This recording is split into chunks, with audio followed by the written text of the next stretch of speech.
when we say freedom, I also want to defend the right of someone else to do whatever they think is best for them, even if it goes against what I think is right. Let's agree to disagree. You can keep your vaccination and your sick indoctrination. I don't trust you, I don't believe what you say. You can cut me from society, I still got my community, and we'd rather do our thing anyway. I'm not anti-vax, I'm just anti-bullshit. And I'm aware of what you're trying to do, 'cause I got the facts. Stop trying to push it on me. I just wanna live my life and be free. So go ahead and box yourself and your crazy lies. I'm immune because I opened my eyes. So go ahead and box yourself and your messed up plans. I'll be in nature, hit me up when it ends. Welcome back, Freedom Junkies, to another episode of Freedom Junkie Radio, the podcast that brings us more freedom into our lives. And at this point, I really think it's more freedom and joy, because if we're free without joy, what's the point, right? I don't know if I've ever been happier to have someone on. I'm overjoyed. I've been overjoyed dancing around for the last half hour, thinking about this man's music. Anyway, really quick, before I introduce my guest today, I want to give a shout out really quick to my sponsor, Kris's Coins in South Austin. Thank you so much, Kris, for sponsoring the show. If you need gold or silver, if you need coins, if you need Christmas gifts, go to Kris Coins, Kris coins.com. Tell Kris that Betsy from Freedom Junkie Radio sent you, and thank him for sponsoring this show. Now, on to my guest today. My guest is a musician and a freedom lover and a songwriter and just a joyful person that I'm so excited to bring on, because you know what I'm going to do? I'm going to pick his brain about his formula for his joy. He doesn't know that. My guest is Roaman. He is Roaman. He is from Rome, Italy. And without any further ado, I want to welcome you, Roaman. Welcome to Freedom Junkie Radio. Hi, what's up? Thank you for having me. It's a joy to be here. I can't believe I'm talking to you. I've been a fan since mid-COVID, since the song Vax Yourself. Yeah. Okay, so I want to do a little bit more of what I think is an introduction for you. So Roaman has been on the scene for about 10 years. He went to England and was busking on the streets there about 10 years ago. And over COVID, he started making these little songs about freedom and allowing us to be free. And so his style of music is reggae, folk. I'll play a little bit if I have your blessing to do that. Can I do that, Roaman? Sure, of course. Okay, I'm going to play a little of your music. But he doesn't mind being controversial. I wonder who else that sounds like. You guys know me. Y'all know my song, What's in the Vaccine?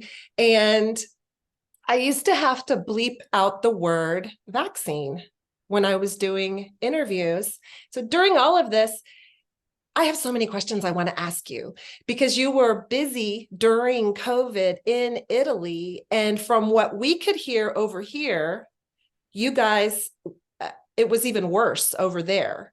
You guys were super locked down. And so before I ask you about that, you are Italian, you're from Rome. Why do you speak English like an American? That's a great question. I don't know exactly, meaning I know that since I was little, I had the opportunity to travel to the States. My family, my parents have friends in the States. So I was always exposed to American English. When I was in high school, I had this desire to really learn the language, because I realized if I speak only Italian, I can only communicate with Italians. And as great as Italians are, there's only so many of us, and then there's a whole world. So I would skip school and go to the like Colosseum Roman Forum and just start chatting with strangers. So that's how I learned the language, but I don't really know where the pronunciation came from. I think singing helps. I was always Well, good. I was always good at copying the sound even before I knew what I was saying. So I think music played a part, but I don't really know where this accent comes from. okay, so you have, I'm going to say like a 1.5 to 2% accent. Like it's Okay. there, but barely. And so when I was the same way with French. I just loved the language and wanted to learn it. And I ended up living there for cumulatively about a year. And I think being a musician, you've got an ear for music. You also have an ear for language. I've been told that Mhm. I don't have an accent. Quand je parle Mhm. français, on me dit qu'il n'y a pas d'accent. I don't Mm-mm. know. I can't hear it. I don't know. You don't know what you sound like in English. So I think Right. it's fascinating that you write your songs. All the songs I've ever heard are in English. You post on Instagram in English. And Roman, that's brilliant because that's how you reached me. You need to be on Telegram. Everybody needs to be on Telegram, FYI. So I prefer Telegram to all the other social media. And I went on there and searched Roman, Roaman, y'all. That's how he spells his name. And all I found was a lady that I happened to we are on some of the same chats on Telegram, and someone had posted one of your songs or something, and she was just saying, "Oh my God, I love him so much. Everybody loves you." Hmm. That's what you get. No, not everybody. That's part of being controversial. Okay, right. Okay, and I want to get into that because you don't care. Obviously, you don't care. I mean, that was me too. Like, I don't, so you and I are cut off the same cloth in this regard. We create music that is truthful, yet joyful, complete joy. Your music is totally joy. And you don't mind if you offend people because people are so easily offended. How is uh, that? yeah, no, that's a big one, and that's something that, especially since the COVID songs I released, and then I wrote a song, another funny song called "Because I'm Spiritual," which is teases a little bit some certain aspects of the spiritual community and the new age community, having been part of spiritual communities for a long time. um and it's a tricky one because obviously I don't mean to upset or offend anyone. That's not why I do it. It's not like I want people to be upset. So so I care a little bit because I've lost friends. I've lost friends with the COVID songs. I've lost friends with the "Because I'm Spiritual" song. I have, people that I thought would be in my life forever who have told me I don't want to be associated with you. So obviously there is some degree of sadness that comes with it. Um, but I've also learned to accept that that's part of the role of the jester in a way, like for what I perceive to be the truth, and my desire to amplify this truth and to do it in a way that there's still joy, and that's the priority. The artist, if an artist, I don't remember where I read this quote, but if it's something like, if an artist is not upsetting anyone, it's not doing it right, or something like that. So obviously I do care. I'm not a monster. I don't care at all what people think.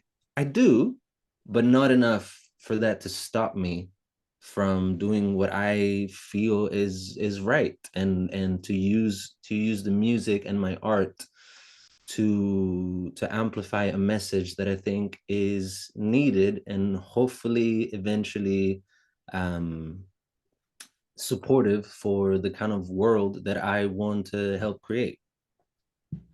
Well, I think that's perfect and beautiful because you're just standing in the truth as you perceive it. I love how you said that. And the message that you have is kind of a heavy one in a way, yet you deliver it with such lighthearted joy. You know, I was listening to some of your music yesterday and I heard the one about Bill Gates. You wrote a song about Bill Gates, and it's funny. And I don't see how anyone would be like, yes, let's breed mosquitoes and put them out into the world, or let's, You'd be surprised. you know, somehow I'm somewhat insulated from this. I don't know why, because my songs are, I wrote Alex Jones was right. And I know there's people who have unfollowed me, probably many people who don't like me, but they're not telling me. I don't know it. My new song that's coming out probably in January or at least by February is called Texit. And it's kind of like Brexit, but for Texas. Like we just need to, our country is failing and we can at least make it a smaller government and do what we want here. And I've already had some family members who are very disappointed in me and I, like you said, I mean, I'd do away with government altogether if I had my druthers. So smaller government works better for me. It's a step in the right direction, especially when everything's so broken. So I want to hear a little bit about Italy right now, because what we get is so filtered. We don't hear a lot about Italy over here, but what we do know is that this is what we think. This is what we've been told. I don't pay attention to the mainstream media, but it does filter through to what I get on the places where I do find my information. And I usually pay attention mostly to independent journalists. So one of the people I pay attention to across the pond is Tommy Robinson in England. I just pay attention to whatever he's up to. And he talks a lot about immigration and what's happening. It's happening all over the world. But from our perspective, it looks like your beaches are being overrun by migrants, illegal migrants. And I'm hearing the same thing about France and England and all of Europe, really. And you guys elected a female prime minister, or whatever you call her, and she was supposed to be kind of a right-wing knee-jerk reaction to everything that's been going on, but it turns out she's a globalist puppet after all. Tell us what's really going on in Italy. In a way, I'm probably the wrong person because I haven't lived in Italy in over 10 years and I don't really follow much. I know that there is a problem with immigration simply because of our geographical position, you know, being very close to North Africa. And then you have, you know, Albania, Croatia, you have a bunch of countries neighboring and they're very close, just, you know, from the Mediterranean Sea and the, I think in English called the Adriatic Sea. And so, you know, I was raised in Italy until I was 25, and there was always this issue between, we understand people are in need and are seeking a better life, so we want to help, and at the same time it's chaos because there isn't an actual system in place to support the people that come in. So I remember, and it still happens all the time, but I remember every now and then there's, you know, big news of this like massive ships with thousands of migrants who've been through absolute hell to get on the ship, and they're just about to get to Italy, and then the Navy or the Coast Guard stops them and says, you have to go back, we don't know what to do with you.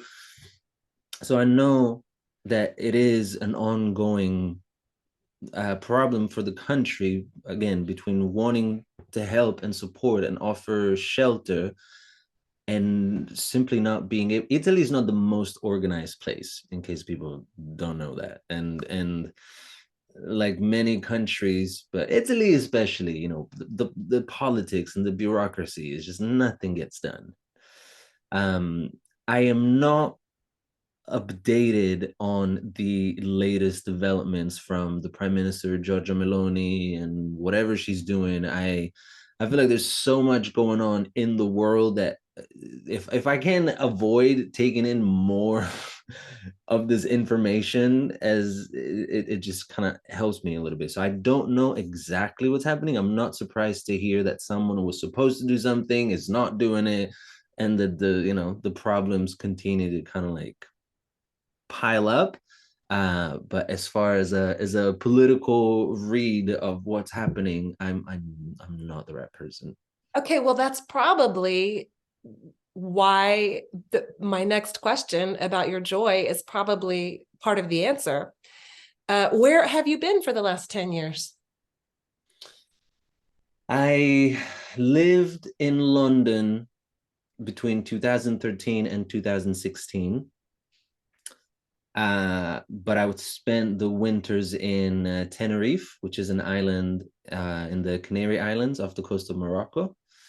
Then between 2017 to 2019, I was in the States on and off, mostly California, but I was dating a woman from Indiana. So we were kind of like traveling back and forth to be with each other.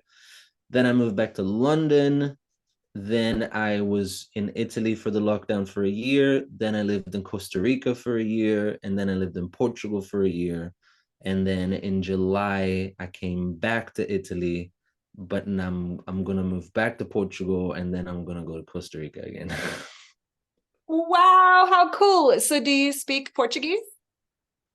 Not Portuguese, because I didn't spend enough time there to actually learn. And one of the beautiful things about Portugal is that there's an international community, which is also one of the negative things about Portugal, is that you're not really exposed to the native language, which is also quite hard. I speak a little bit of Spanish, and you think it would help with Portuguese, but it's not quite the same.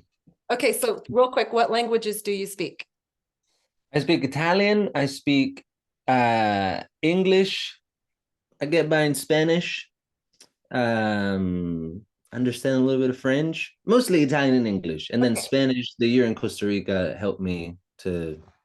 It's funny because I can speak Italian and they speak Spanish, and we basically understand each other. I did that on a train one time with an Italian guy. Uh, I spoke French and I think he spoke some Spanish, and somehow we had a perfectly normal conversation. We didn't speak the same languages, but you know how Yeah. that goes. Yeah. Well, so your message is one of hope, harmony, joy, love for mankind. You are one of these people who palpably vibrates at those higher levels of compassion, forgiveness. You've obviously done the work. I don't think anybody gets a free pass. I don't think anybody has no trauma. I don't know your past. I don't know how you were raised, but I don't really know of a family where there was no trauma at all growing up. I just don't think that exists. Maybe we're getting there as people are healing their lineages and stuff. So this podcast is about anything that brings more freedom into our lives. And I think the ultimate freedom is when you find joy. Now, obviously, none of us stay there 100% of the time. We have our emotions, we have the things that happen to us. We are aware of what's happening in the world. And so we have to have our formula, is what I'm calling it as of now. And so what did you do to get there? And I've never spoken to you before this. I don't know you. I want to. I love you. I think you're amazing. And I think what you're doing is so, the planet is just parched for your work. You and anyone like you who is bringing these beautiful drops of joy and love and forgiveness and kindness and truth how do you, what have you done throughout the years? What did you do? What do you do daily? Give us your formula for staying in your place of joy. It's really interesting how from the outside people have this idea of me, because I'm not denying that there is a lot of joy in my heart. Um, but there's also a lot of other stuff. This year especially has been one of the most challenging years of my life, where I felt a lot of pain, a lot of sorrow, a lot of confusion. I felt lost. I felt betrayed. It's not been an easy year. And so first of all, I'll say I think joy is also a choice. Um, but joy, as any other feeling, let's say positive emotion, comes with its counterpart. You can't really know a lot of joy if you don't also know a lot of sorrow. The amount, I forget who said it, if it was a saying or at all, but the sorrow is what stretches your heart so that it can contain more love and more joy. So I feel like the degree of joy that I can experience is also because of its opposite, the degree of pain and sorrow that I've experienced. And this is not to say I've had a really blessed life. I had a good childhood, good parents, they're still together. I was raised in a middle class family in suburban Rome, Italy. Um, but no one's life is free of struggle and challenges, and even just feeling the world a lot. There are times where I'm doing fine, but I feel how messed up things are, depending on what's happening. If there's a war, if there's the lockdown, or the injustice, or so I think that, yeah, joy and sorrow go hand in hand, and we must be willing to feel both in order to really, really taste, you know, whatever it is that we're experiencing. People that, I don't know who has had a life free of struggle, but I guarantee that the amount of the quality of the joy that they can feel is different. Contrast is very important. If nothing had happened in my life and everything had been just a little bit flat, where is the joy in that? Um, so when I say joy is a choice, um, it's a matter of also learning how to find joy in little things. And another word for joy, which I find very powerful, is also contentment. There is this so much importance is given to happiness in our culture, the pursuit of happiness, how to be happier, da da da da da. But happiness is very fleeting. Happiness is like, I'm happy now, and then later I'm not, and now I'm happy, now I'm not. But there's something about contentment and joy that is something that permeates your being more than the spikes of happiness that you might feel, because usually of external things. I buy something, or I see a friend, or I whatever, I get a promotion, whatever it is. um so my choice to try and embody, feel, express, and amplify joy comes from the fact that I know what it's like to not feel joy. And if there's anything that I can do to help others feel less sorrow and less pain and more joy, then I want to do that. Okay, Um, because go ahead. I was no, going to say your music is so happy, and mine is too. I don't really write a sad song. And I think as musicians, so most artists, musicians are feelers, and right. a lot end up on drugs and alcohol. And, I haven't had, I had to quit drinking I've started drinking way too much, and my life has been way more joyful since I quit. That's a big part of my formula for joy, for sure.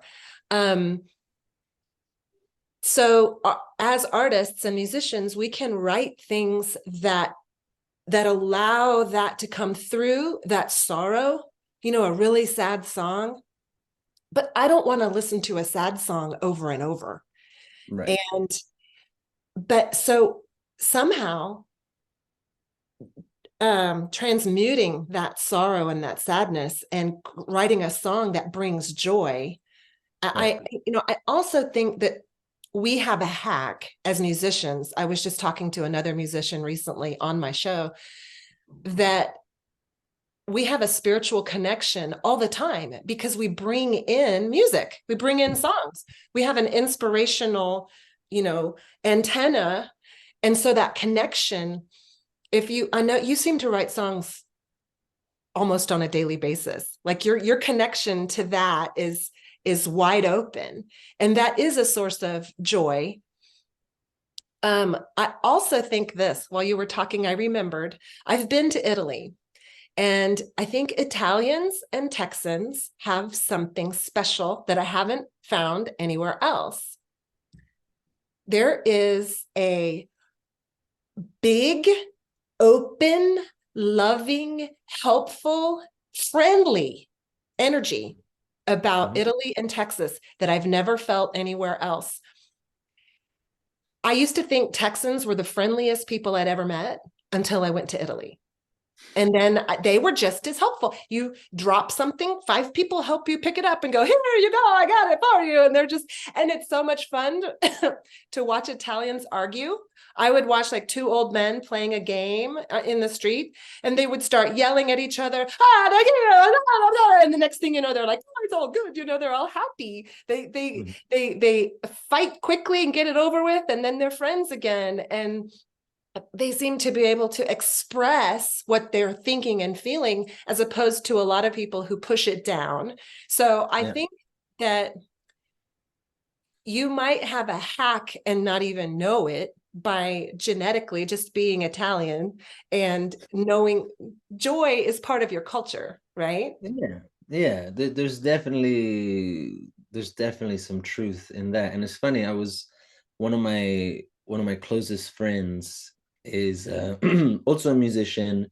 He wears so many hats. He supports people with ice baths. He's some type of, I don't know if he would say it like that, but some type of life coach. I know he probably has a better term for it, but he has done he worked on suicide hotlines. He is done nonviolent communication. He's done a lot of things. He's a really brilliant, loving, kind man. Shout out to Nathan Mangard, my brother.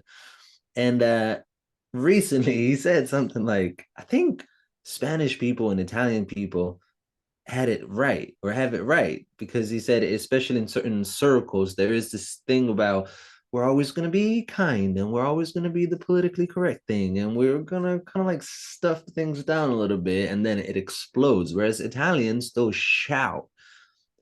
5 minutes, we're just going to go at each other. I tell you exactly what I think about you. And 5 minutes later, we let it out. We're hugging. It's in the past. It's done. As opposed to this, like, let's keep it cool all the time. And then it's still there. You haven't expressed it. You haven't released it. So there's definitely something culturally that helps.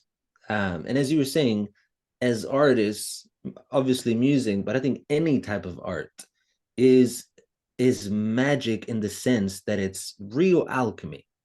The funny songs about COVID came from me being pissed. I was angry, I was scared, I was confused. I was in this house where I am now. I'm staying at, again, because I haven't lived here in a long time. When I come here, I stay with my family. And I was sitting in the garden up front where was it? Maybe June 2020. I was in Italy when the lockdown happened. And at the time, they were still talking about flattening the curve, just a couple weeks to flatten the curve. So I was like, oh, I'm just gonna go to Italy, see my family, and then I was literally stuck here for a year.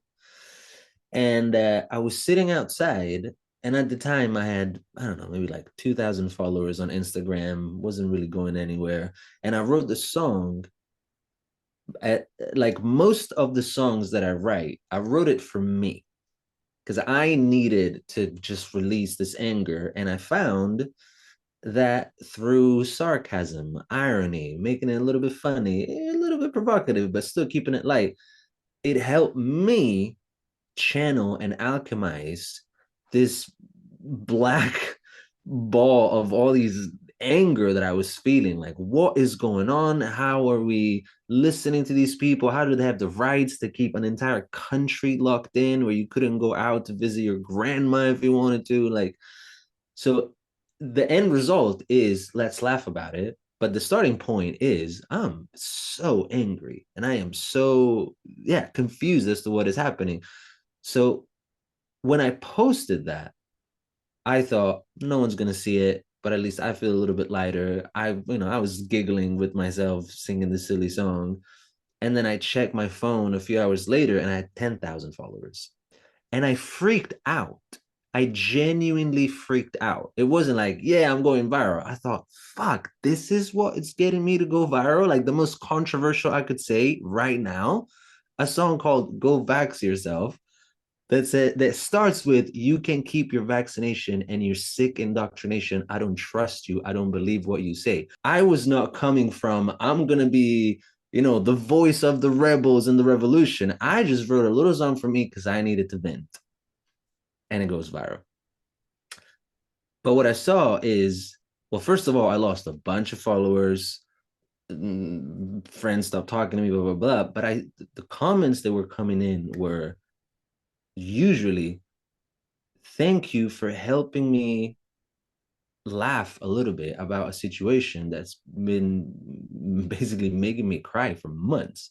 Thank you for bringing some lightheartedness. Thank you for helping me realize that I'm not alone and I'm not crazy for thinking what I think and feeling the way I do. And so then, because I still had a lot to say and the situation was ongoing, I kept writing these songs knowing that there was a whole community coming together around these silly songs that were saying some heavy stuff, but in a funny way. And another thing was realizing if I point the finger at you and attack you, you will defend. And then there's no conversation. But if I can find a way to make it light and not give this idea of I'm attacking you and telling you you're wrong, but we're just kind of having a laugh, then the message comes through a little easier. And again, it's still a heavy message and very controversial, especially for the time. But through the alchemy of taking anger and changing it into something that was lighthearted, I was helping myself first, and through that, other people that felt like me found some solace, some comfort, some, I don't know, just a moment of lightheartedness at a time where people were freaking out. I am remembering as you say that. So that was the song where I heard you first. Somebody Yeah. shared it with me. I'm hardly ever on Instagram. I go on there very infrequently, but I heard your song and I fell in love with you instantly, like everyone did. And I would have to go back and find the date when I wrote my song, What's in the Vaccine. Have you heard it? No, no, not yet. Okay, well, I'm going to send it to you. It's, Please. yeah. It was, mine was, I'm looking around in Austin, Texas, where it's a bunch of pot smoking hippies, right? Like keep Austin weird. It's a great place. People are herbalists. People do yoga. People are total crunchy hippies, all about freedom and choosing to be free, right? Like the old hippie movement. They were all wearing masks and all getting vaxxed. And I'm just sitting here going, I live in crazy world. What happened to people thinking? I know people who never vaccinated their children once who were getting the vaccine and now they're sick. But anyway, I I remember hearing your song, and I don't remember whether I heard your song before I wrote mine or whether I heard it around the same time or just after. I'd have to go back and listen. But I remember being very inspired. Roman, you were just you in your smiling face in your little ukulele,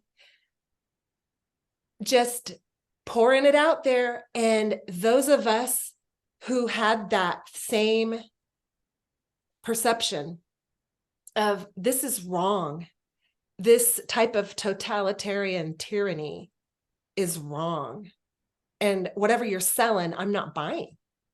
Mm-hmm. We needed you. We needed to hear you. And you probably gave a lot of people the courage to go ahead and speak up wherever they were in the world. And you don't realize that. You didn't do it for that. So how does it feel to have that hat now? Like you helped and are helping the freedom movement from the place of a jester. Have you accepted that, or is it hard? I've accepted it, and it's still uncomfortable sometimes. Because, for example, when we talk about freedom, my message, when we say freedom, I also want to defend the right of someone else to do whatever they think is best for them, even if it goes against what I think is right. So when I say freedom, I mean, you should be free. If you want to get vaccinated 20 times a day for the rest of your life, you should absolutely do that. I will probably tell you, based on what I read and know and heard and it's probably not a good idea, but you should be free to do that. So it's not, my message was never intended to be, I am right and everybody else is wrong and an idiot.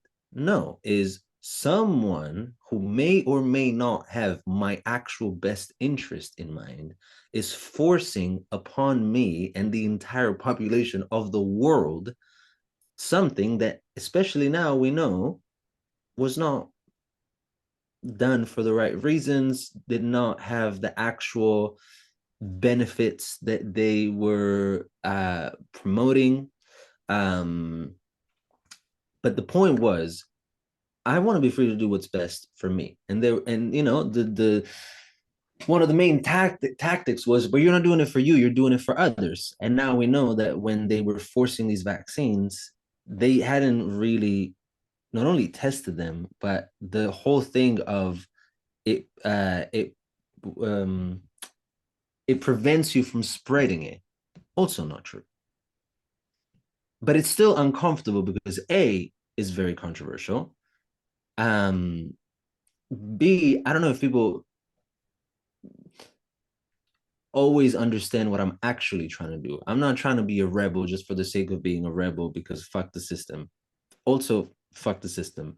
But that's not the main thing. The thing is, freedom goes both ways. So I want you to be free to do what is right for you, and I want to do what I think is best for me.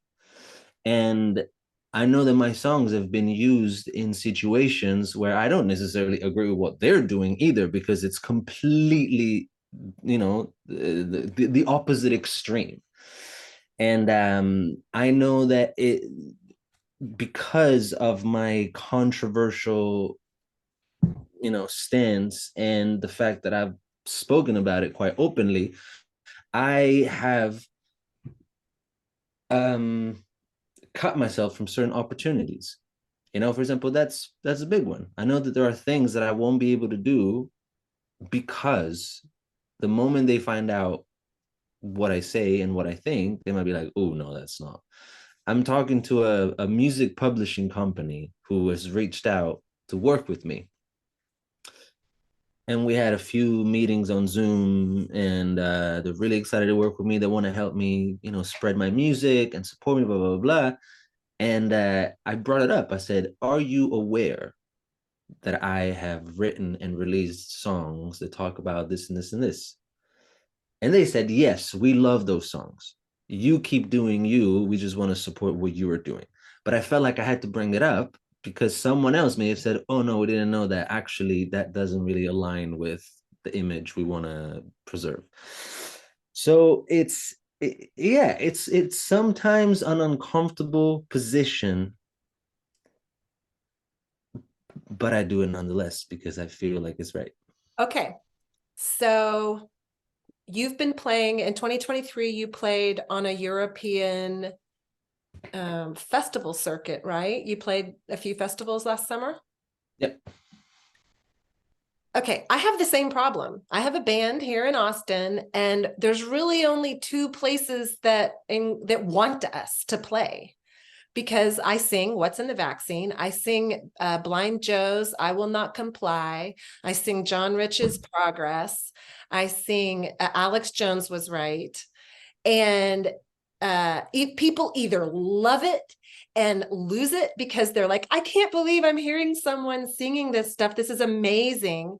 Or they hate it and they leave and they never want to see me again. So here's our problem. We went and played in Colorado, and we didn't do what you did. We didn't tell the bar owner that who we were. He just booked us. And so I was trying to feel out the crowd and see whether or not I could play my controversial songs. Because what I don't want to do is have the crowd get mad and be like, we're vaxxed and we hate Alex Jones and we don't like you, and we're going to give this bar 1-star reviews because of you. We didn't want that. We're like you. We want everybody to do what they want. And I'm just a musician and an artist, and I can sing what I want, and you can like it or not. But do you ever just bust out your songs when people don't know what's about to happen, and then people get pissed? Or because I've decided that I'm not going to play a gig where I have to censor my songs. I'm not going to I want to sing What's in the Vaccine. This is me. This is what I have to share. And so it's sad, but I have to find the places that will take me. Did you ever bust out, vax yourself when people don't know what's about to happen? And then what happens? No.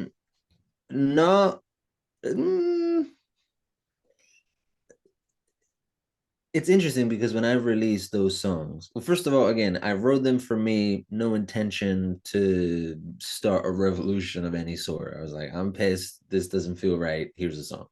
Then I wrote 5 more because people were literally asking for them. It's like, please give us more. This is great. Okay.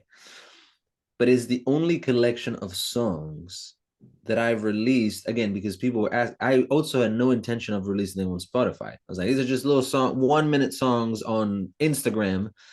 And then so many people said, please put them on Spotify. So I put them on Spotify. But it was the only time and the only collection of songs that I wrote with the hope that one day people would forget about them. Meaning, I hope that one day this whole COVID thing is going to be so behind us that no one's even going to remember that I did this. Meaning, I did it because it was a specific time and there was a need for some lightheartedness and some, harsh, what I perceived to be the truth, delivered in a way that could reach a lot of people. But the hope was and still is, I hope one day it's going to be so behind that we'll forget. And so since then, I don't really, I'll play them if people ask. And it's actually funny because sometimes I would be playing my set of other, uplifting, heart opening, conscious music. There's still that rebel side in me. And I'm trying to create a certain vibe where the hearts are open and candlelight and all this, and then someone will go, "Can you play the Bill Gates song?" I'm like, "That's not. It doesn't fit with the vibe at all." But it was something that I don't like. I stand by what I said and what I wrote and what the songs that I wrote. But I have a different relationship with these songs because if I am known for anything, I'm happy that some people found me through those songs, But I also know that there are so many other songs that have the power to bring as much joy, as much hope, as much truth that is not specifically related to COVID, that I'm kind of like, okay, these songs are great, but also what about these other songs? So I don't deny them. I stand by them. If people want them, I'll sing them. Um, and I've played shows where the crowd knew them, and so I, played some of them. But otherwise, I still maybe foolishly hope that these songs will be forgotten, because we don't have to keep singing these songs, because people have realized that was a crazy time. Let's never do it again. Well, unfortunately, I think those songs are going to get resurrected over and over again, because they're going to keep doing this crazy crap until we figure out a new way of doing things as humanity. And that's kind of what we're after. But I do think humanity's rising up. And so that's what I was thinking too. Your other songs have this high vibe, loving, joyful. Your message is one of heart-centered. It reminds me of the caliber of music of Bob Marley, Michael Franti, Ben Harper, Nako Bear. It's like the antidote to gangster rap, It's like what the world needs a lot more of. And so that's so interesting. So I'm a super rebel. Like, I just want to sing all my rebellious songs every time I go anywhere. That's what, I do have some very uplifting songs, but I just think they're goofy. They're not as important to me. What's the vibe right now when you're playing? Is the world shifting? What do you think is happening in the world? You seem almost a little shocked about my last answer, and maybe a little bit disappointed. Do you know? Oh, I am totally shocked. I had no idea that you were going to say that's not that. But say, I get it, because that was what set you. That was the niche. That's what people needed to hear. That's what put you on the map. Like you said, you had 2,000 followers, and then suddenly overnight there were 10, and now you have like almost 100,000. Totally. And maybe it's because, at least in Italy or in Europe, no one's talking about COVID right now. Wow. I don't know if in the States it's different, but I haven't had a conversation around COVID unless we're reminiscing on how crazy it was. But it doesn't feel alive right now. Those songs came from a place of, I need to write them. Turns out people need to hear them. This is my offering. If that situation presents itself again, I'm right there. Like, I'm not shying away. Maybe because if it's been feeling less relevant. For example, then I wrote a song, Because I'm Spiritual, which is the same kind of like feeling. I'm saying some uncomfortable stuff about these super spiritual people, and like I'm teasing them and I'm poking them a little bit. And again, it creates this, people either love it and they found me through it, or they absolutely hate it and it feels super offended. And that song I sing every time.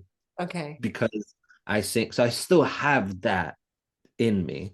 It's just that since probably I left Costa Rica a year and a half ago, again, I don't hear conversations about COVID. If it comes back around, those songs are coming back for sure. Okay.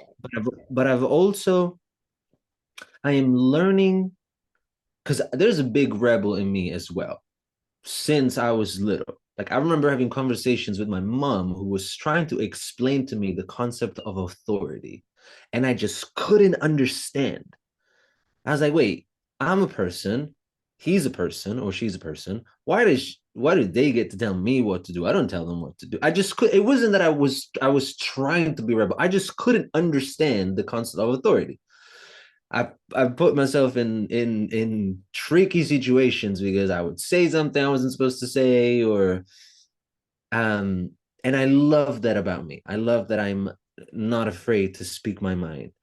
But I am also learning that there's probably a way to get to the same place without pissing people off so much. Not because I'm afraid of it, but because the point or the direction, yes, is freedom, but it's also unity. As long as I am pissing people off, which I don't mind doing if necessary, there's still a division, right? Yeah. So I've been exploring, how can I get to a place of my music spreading joy, truth, harmony, promoting togetherness, promoting consciousness, promoting, hey, maybe we can do things differently in a way that creates less separation, because we're already so separated. So there's still the rebel in me. Maybe it's a different stage of my rebel phase where, again, if needed, I'm right there, front row, singing, what the fuck are we doing? Absolutely.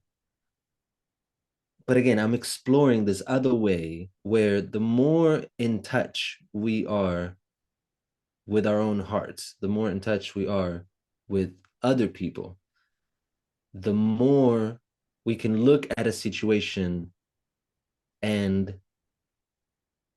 maybe approach it in a way where we don't need to be against one another. And obviously, this is not feasible globally, internationally. There will always be division. There will always be us and them. There will always be, but because there's already so much of it, is there anything that I can do to support more togetherness? Yeah. And you know what I mean?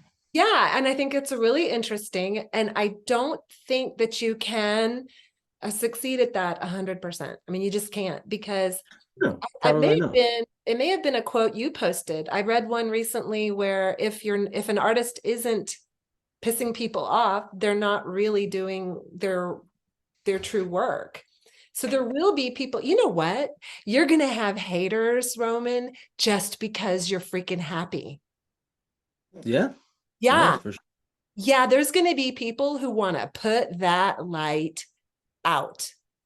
Yeah, I know you know what I'm talking about. yeah, totally, I've had absolutely. that. I've had that throughout my life, and they've succeeded before. Not anymore. Well, Yeah, so do you know who JP Sears is? He's a comedian. yeah. He was one of the inspirations behind wanting to use funny to deliver a heavy message. I was watching him Okay. beginning lockdown. I was like, I could do this in music. Okay. You reminded me of him when you talked about the spiritual community, because that's how he busted out into Yeah, where he is, was before anything political, right. before making fun of anything political, he was making fun of the spiritual community and talking about how easy it is to get girls if you just go, they'll just kind Right. of go like, and but he pissed people off. He pisses people off every time. I mean, he didn't care, but a comedian is going to do that. And gosh, while you were talking, I had so many ideas, and your idea of bringing more unity, I hope you can do it, and I'm going to pay attention and see how you figure that out. I think in doing so, it won't be as exciting, I think it was really exciting to have your voice bursting through as this joyful, during COVID. But so I know what I was going to say. COVID is totally making a comeback in the United States right now. Everybody's Wow. getting COVID testing. All those people are going and Wow. getting COVID tests, and they have COVID again. Wow. So, and I don't know if we're the litmus test, if it's going to start happening over where you are, or if they're just trying something stupid on us again. Because, Mm. yeah, no, it's totally relevant. I mean, I have no doubt, and I've actually said it in passing to, my family and some friends. I was like, buckle up because it's coming back. I don't think it's over. I don't think it'll be as easy for them, quote unquote, them to try the same thing, because a lot of people, a lot of us are a lot more aware of, what was happening and the reasons behind. I'm sorry to hear it's coming back in the States. No, the rebel with the cause, like, I don't want to piss people off unless I feel like I need to say something that is important. So if it comes back, I'm right there with you singing about it. But because no one has been talking about it for almost 2 years, then I was like, this feels uh, irrelevant. Now you're telling me it's not. And funny enough, the Bill Gates song is I don't know if it's the fourth or fifth most streamed song currently that I have on Spotify, you know?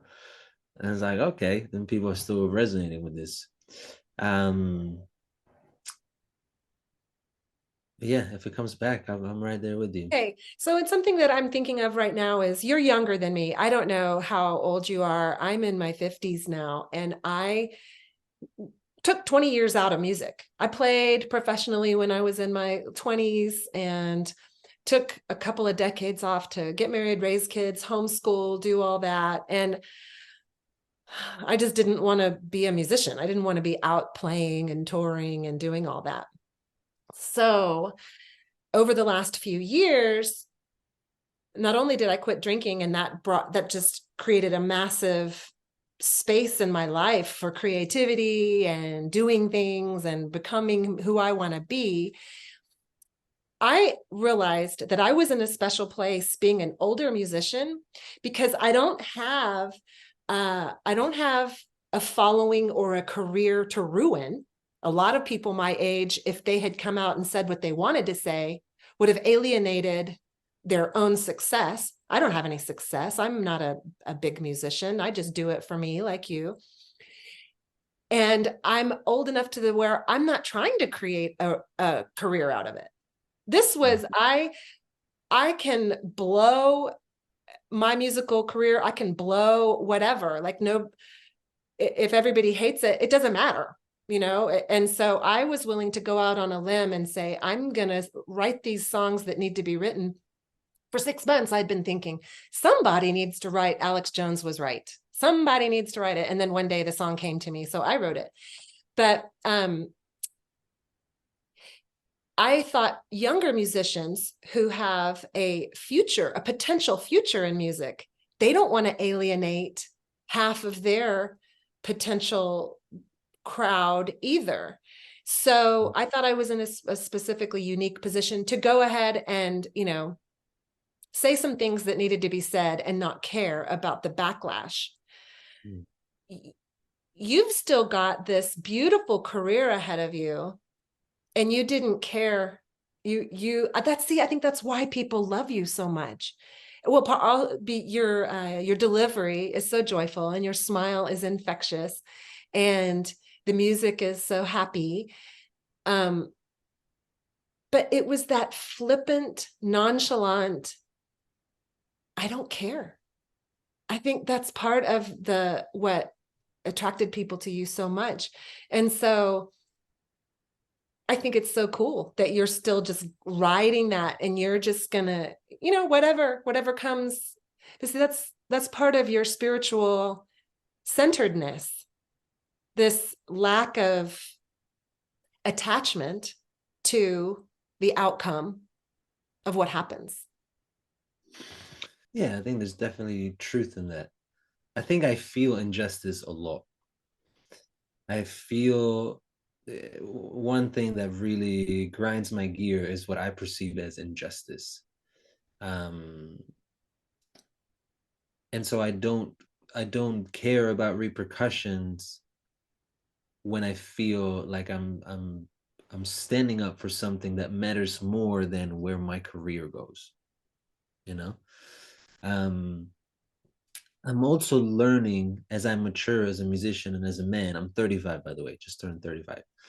Um, because I also know that there's a lot of value in the other songs that I share, finding a way to deliver the harsh truths and the more rebel songs and the to do that in an authentic, genuine, sincere way without necessarily um preventing myself from sharing also the rest, which is also important. I did read somewhere there's a lot more freedom in living as though you've been already canceled. And I find that there's something that's very true. Like if I'm being careful about, oh, let's see how many people like this, let's see how many people like that. Again, when the first COVID video went viral, I freaked out. I wasn't stoked. I was like, oh, I've spent the last, let's see, 7 years writing serious songs, and now I write the first silly one about the most controversial thing, and everybody's listening to me. Like, shit, that's not what I want. But then I realized, okay, this is what I'm being called to do now. This is what is needed for a lot of people, and I'm happy to provide this through my musical offering. Um, but um, if I get, where's the line? And this is a question that I ask myself. Where's the boundary between being authentic, which is one of my pillars, unapologetic, honest, sincere, and not fucking yourself over so much that you can't actually share the totality of your gifts. Do you know what I mean? That was brilliant. Yes. I don't think I'm that smart. I don't think I thought it through like that. Because authenticity is my pillar too. Like what you see is what you get. And I'm not gonna sugarcoat anything. I'm not trying to get anyone to like me. I have a song that's an anti-establishment song that is so long. My band doesn't want to play it. It's 7 minutes long. But I just think I have to do it by myself. And I mean, I just recently interviewed Larkin Rose, and the seed of an anarchist in me got watered. I highly recommend that interview. Um, I I really, well, one of the lines in What's in the Vaccine is government a good thing? My song asked questions. It's the chorus goes, what is a virus? Where do they come from? Do masks even work? Is government a good thing? Is it possible there's an agenda to enslave us all? Why do celebrities throw up satanic symbols when Joe Biden speaks? Why don't we know what he means and what's in the vaccines? All I did was ask 8 questions. One of them is government a good thing? And people hate that. They hate it. You can't ask that. I'm like, I'm just asking. So I think you're really wise to consider, how do I not screw myself over? But at the same time, like you said, the authenticity is what overrides everything else. And I think that's part of what shines through too, Roman. So I would imagine the majority of people who are going to hear this did not know who you were before this. And so now they're going to go and listen and hear what you're all about. And I'm really happy about that. I can't wait to hear your new album that's coming out in 2024. Tell us a little bit about that. A new album that I'm recording these days is called Stay Open to Life, and very different from the COVID songs. That's something that sometimes confuses people. Like, wait, you're the same guy from the Bill Gates song who now is writing Stay Open to Life and wearing many hats. Sometimes people don't know where to place me, which is a great thing and sometimes a little bit tricky to navigate. They asked me, what kind of music do you do? I was like, how much time do you have?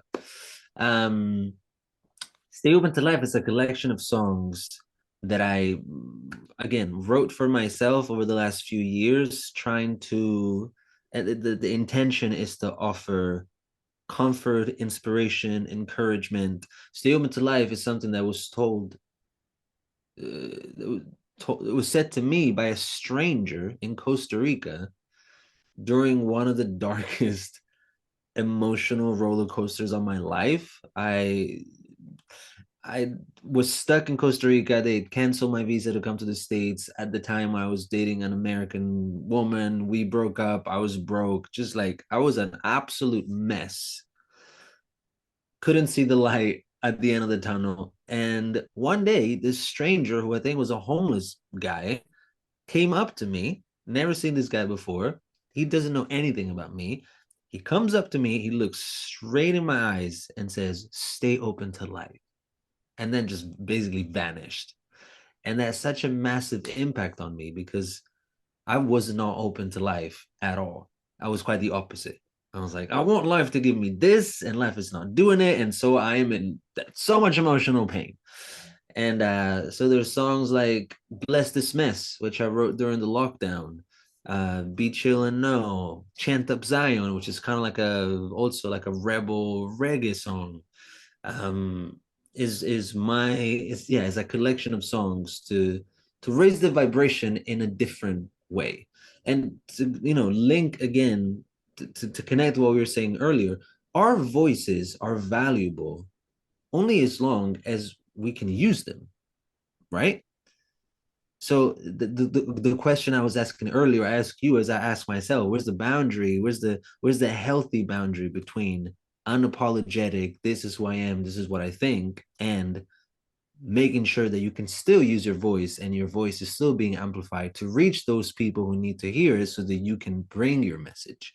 And it's not easy, um, because there's the rebel in us that just wants to say, you know what, fuck everybody, fuck everything. This is what I think.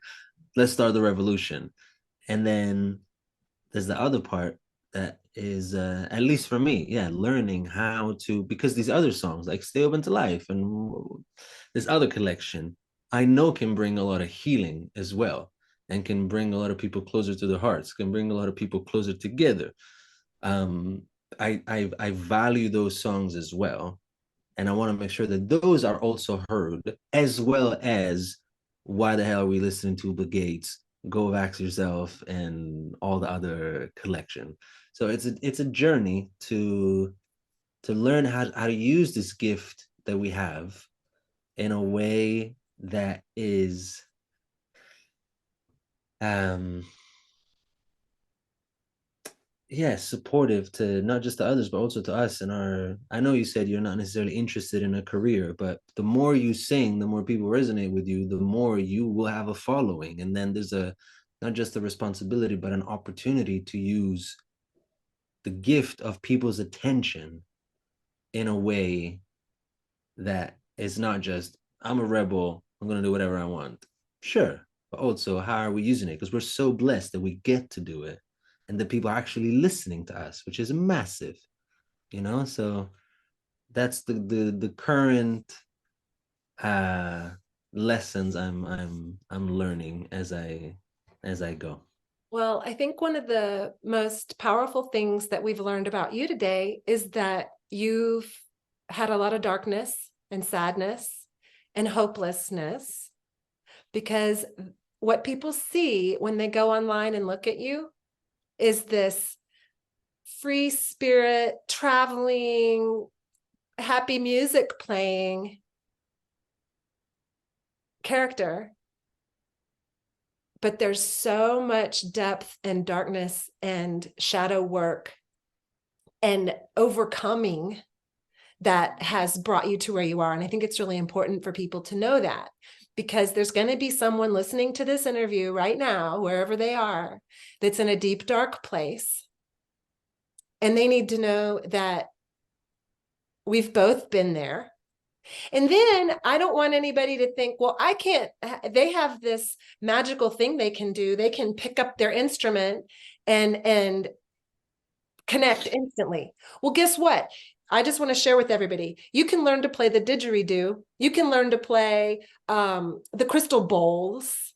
There are things you can do if you feel like you don't have a musical bone in your body that are musical, that do the connection instantly. It doesn't have to be 10 years of learning to play the guitar and crafting songs. And if you're not a poet or you can't sing or whatever, I just want people to know there's music is for everyone. You can go pick up, learn to play the didgeridoo. It'll change your world. And it's not, and if I may, it's not just music. I think it's art in general. You can paint, you can dance, you can, I mean, if it works for you, baking muffins, like whatever you put yourself, like as long as it's just for sort of meditation. Whatever works for you. Again, it doesn't have to be music. For me, it was music. For you, it was music. But for someone else, it could be anything that gets you out of your head, out of your story of poor little me, I am so hopeless, there's nothing I can do. Anything that, like, even just moving your body. Earlier, and I don't think I answered, you asked me, like, what do you do to stay in such a place of joy? Well, the first thing I do is to not deny when I am not. Like, okay, I feel shit today for whatever reason. I'm gonna sit with it. I journal, I meditate a little bit every day, or I try, and sometimes I fail and I don't do it for a little while.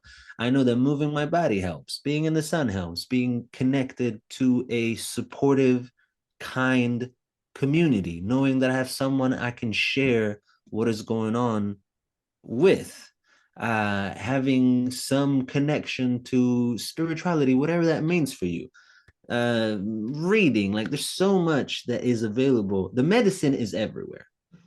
And so if anyone is listening right now and they're in a dark place, and that's okay. You don't, that's part of the journey. And nothing teaches you and shows you how powerful, beautiful, and resilient you are more than struggle and challenges.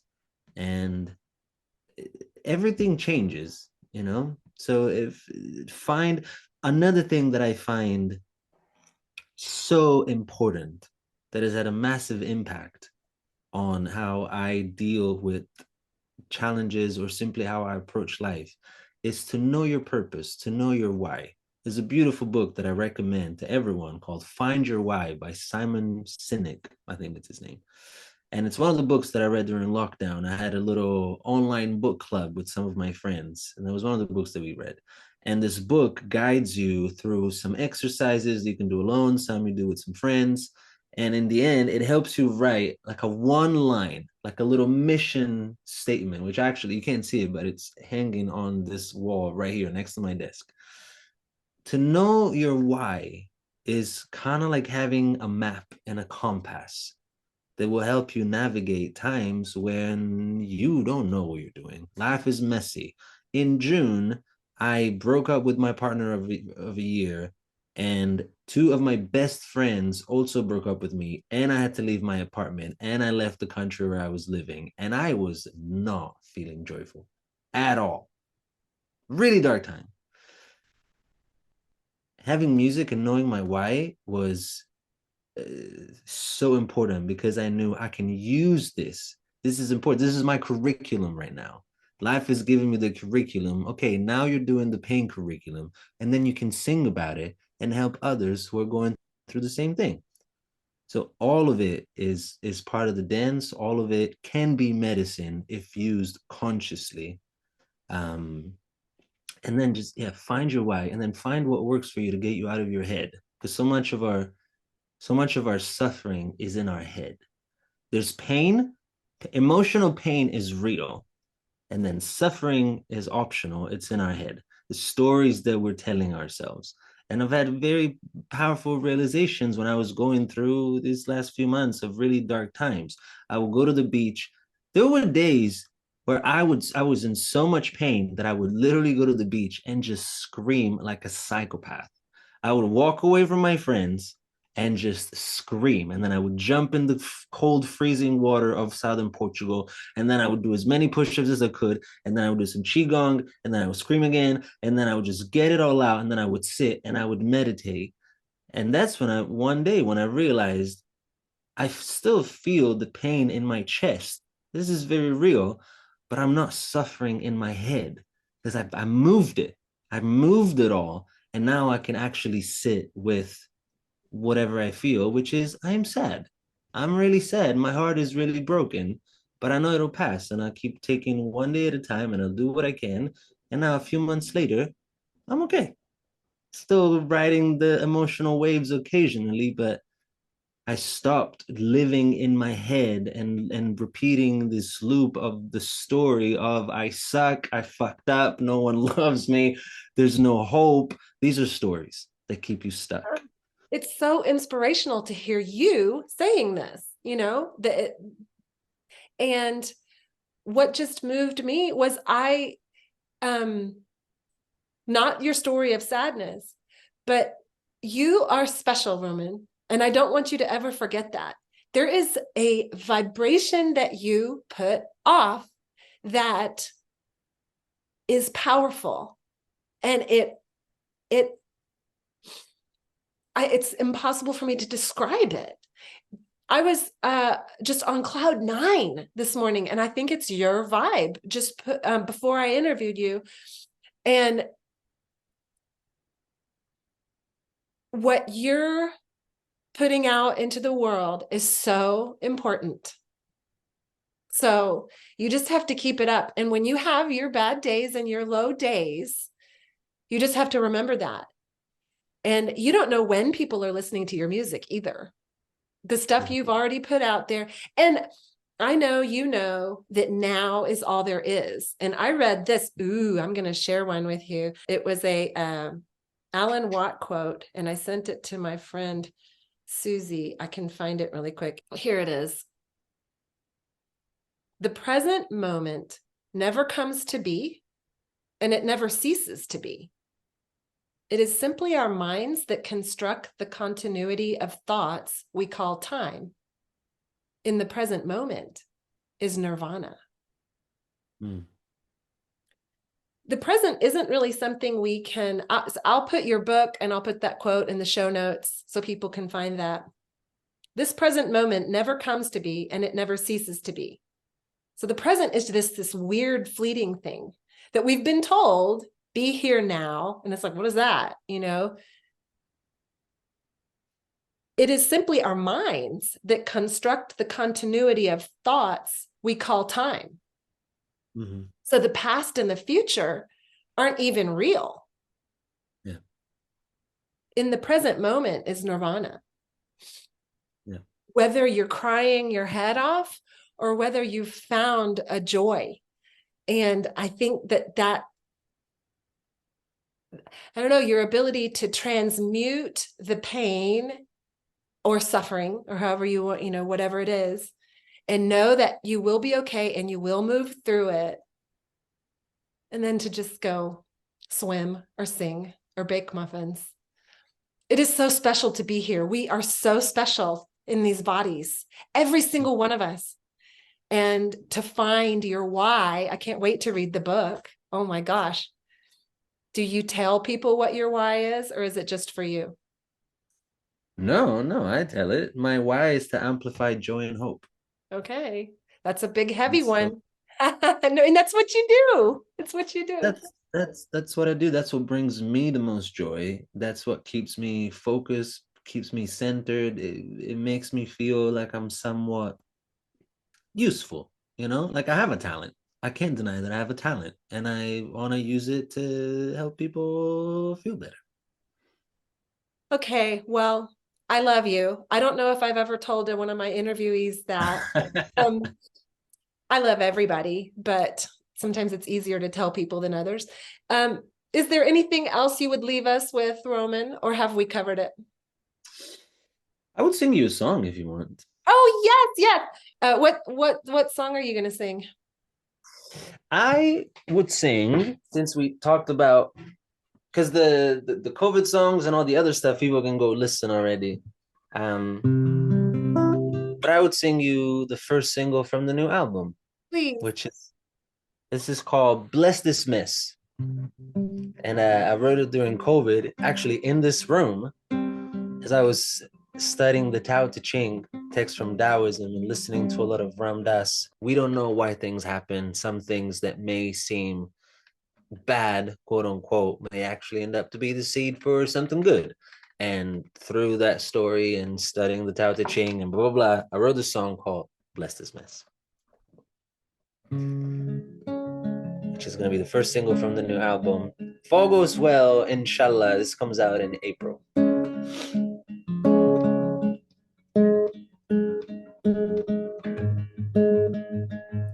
When you're tired and you need a break, and you've been carrying more than you can take, when you try with no success, slow it down, bless this mess. When you see what you can't buy, and you fear that the best has passed you by, when the word is not a yes, slow it down, bless this mess for the lessons it will teach. It might even take you closer to the stars you cannot reach. Let it ground you and remind you there is magic all around you, and it works in mysterious ways. Hey, hey, hey, oh. Hey, hey, hey, oh. When you're lost, or so it seems, and you misplaced all your favorite dreams, when this life feels like a kiss, slow it down, bless this mess for the lessons it will teach. It might even take you closer to the stars you cannot reach. Let it ground you and remind you there is magic all around you, and it works in mysterious ways. Hey, hey, hey, hey, oh. Hey, hey, hey, hey, oh. Hey, hey, hey, oh. Hey, hey, oh. And it's all perfect. The rainbow and the rain, it's all perfect. The flowers and the flame, it's all perfect. Even when it's hard to see that it was worth it.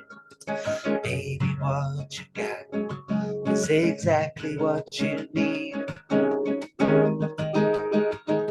'Cause when you know that you don't know, then you're free, then at last you're free to flow.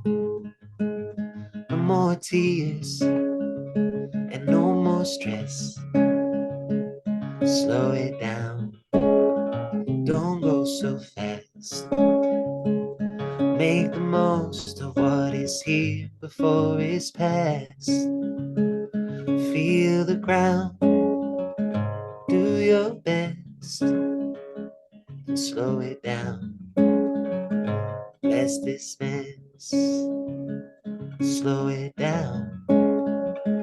Bless this mess. I think you're still muted. I'm still muted. I'm over here clapping, clapping, clapping. Oh my gosh. It's a total hit. It's all your producer's fault if that doesn't go to #1. That's no, my producer's great, and the album is coming together so beautifully. I'm really excited to share it. Oh, I'm just teasing. I'm sure it's amazing. No, that is a good song, Roman. And I Thank you. see what you're doing. Everybody can relate to that one. Yeah. Woo! Okay. Well, I would love to check back in when you release your album, like the week before, or Yeah. because I can't wait to hear it. Oh, this has been so uplifting and wonderful. And one of the fun things about making a podcast is I get to go back and listen to it again and, edit out any long pauses or anything like that and make snippets. If there's anything you said that was just like 1 minute of total shining from the from God, then I'll put it out. And so I get to be, I don't know, this gets to touch me again. So I appreciate you coming on Freedom Junkie Radio and sharing with us. And I'm just so uplifted. And that's your whole goal. So you did it. Thank you. Thank you. I feel very grateful that you reached out and that we could make it happen, and really good questions that got my what do you call it, a little brain bits spinning, and interesting thinking back to that crazy time and how those songs came to be. Apparently we're heading back there again, and it's also good to know that there's more, you know, like-minded people and fellow artists who are walking the same path, and that we really get each other. Well, you know what though? So they're trying it again, like I said, and people are getting COVID tests, and I'm seeing some masks and stuff, but they're not going to be able to pull it over like they did last time. You can only cry wolf, Yeah. what, once or twice. And then, even though I do see it happening, I don't see it happening, you know? I, I, I think their world that they wanted to create is crumbling. I think we might really be onto something new. So, Yeah. Thank you. okay, Roman, till next time. I always end my podcasts by saying ciao, which is weird because we don't say Perfect. so. Perfectly fitting. That's It what we say. finally makes sense. Yeah.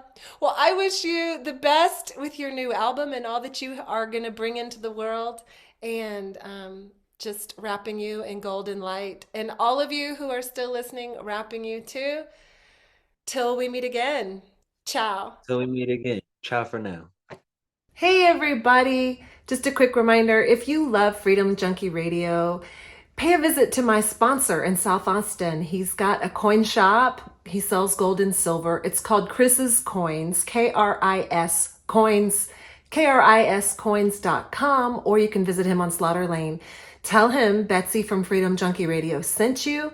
And as we know, gold and silver is such a great hedge against inflation, which is out of hand right now. And as our dollars get worth less, gold and silver keeps its value. It never goes away. The greatest act of rebellion right now is to be completely free. Be your own bank, be your own doctor, do it yourself, be sovereign, take life by the horns, and get you some gold and silver. See you next time. It's all perfect. The rainbow and the rain, it's all perfect. The flowers and the flame, it's all perfect. Even when it's hard to see that it was worth it. Baby, what you got is exactly what you need.